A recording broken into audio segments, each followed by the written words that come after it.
Capítulo 1. Intimar con el miedo. El miedo es la reacción natural al acercarse a la verdad.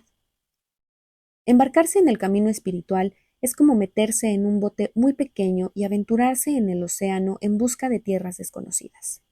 Cuando practicamos de todo corazón, nos sentimos inspirados, pero antes o después acabamos entregándonos con el miedo. Pensamos que al llegar al horizonte estaremos en el fin del mundo y nos caeremos al vacío. Como todo explorador, nos sentimos atraídos a descubrir lo que nos está esperando allá afuera, sin saber aún si tendremos el valor necesario para hacerle frente. Si nos interesamos por el budismo y decimos descubrir lo que tiene que ofrecernos, pronto descubriremos en su oferta varios matices distintos. En la meditación intuitiva, comenzamos practicando la conciencia del instante. Estar plenamente presentes en todas nuestras actividades y pensamientos. En la práctica del Zen, escuchamos las enseñanzas sobre el vacío y enfrentamos el reto de conectar con una claridad mental abierta e ilimitada.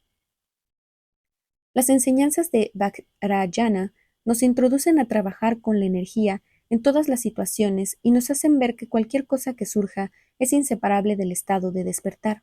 Cualquiera de los planteamientos anteriores puede engancharnos y entusiasmarnos para continuar explorando. Pero si queremos profundizar y seguir practicando sin vacilación, inevitablemente llegará un momento en que sentiremos miedo.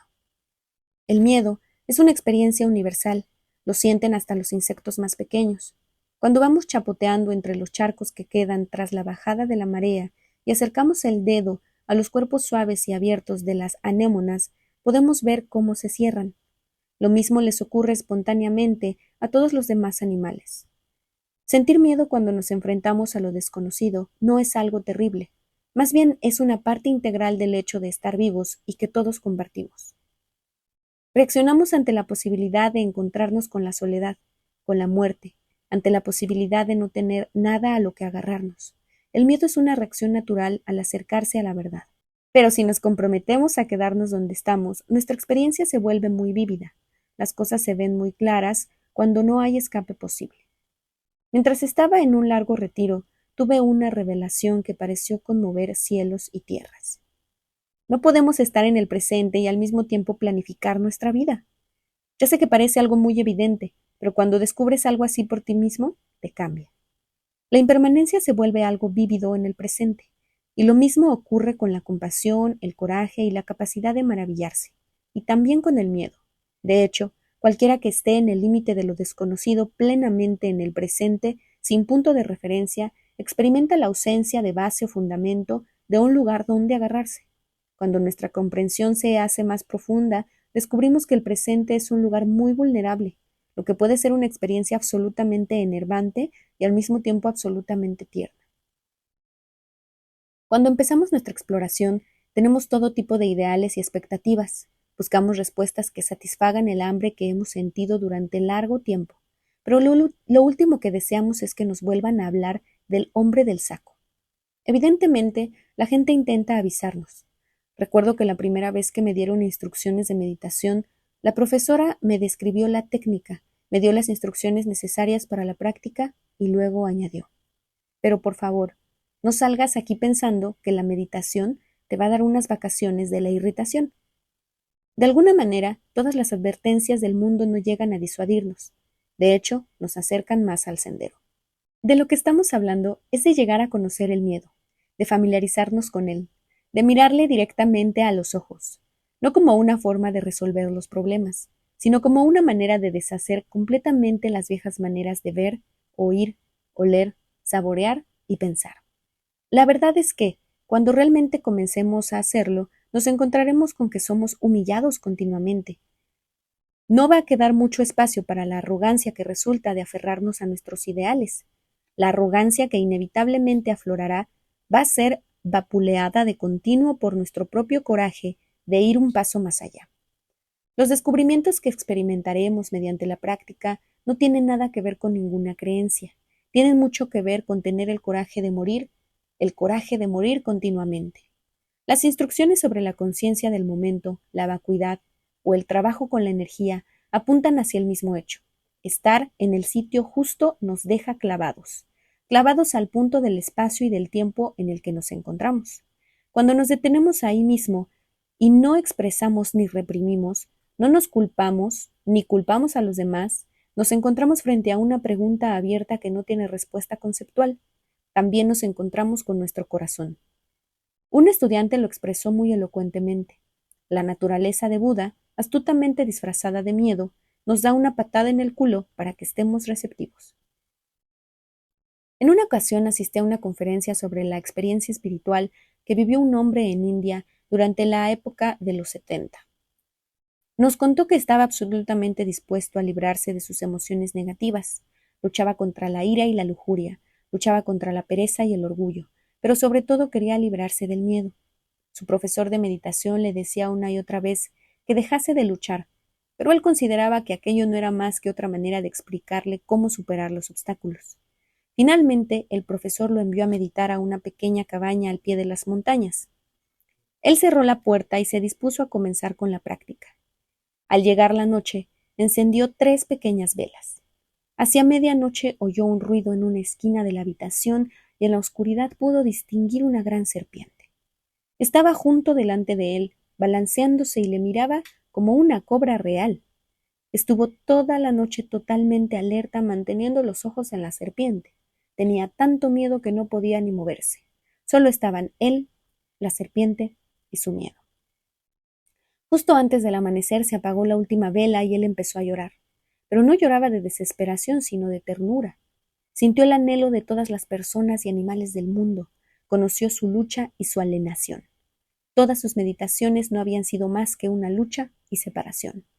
Entonces aceptó. Verdaderamente aceptó de todo corazón que era iracundo y celoso, que se resistía y luchaba y que tenía miedo. También aceptó que era un ser precioso más allá de toda medida, sabio y estúpido, rico y pobre y totalmente insondable. Se sentía tan agradecido que se levantó en medio de la oscuridad total, caminó hacia la serpiente y le hizo una reverencia. A continuación se tumbó en el suelo y se quedó profundamente dormido. Cuando despertó, la serpiente había desaparecido.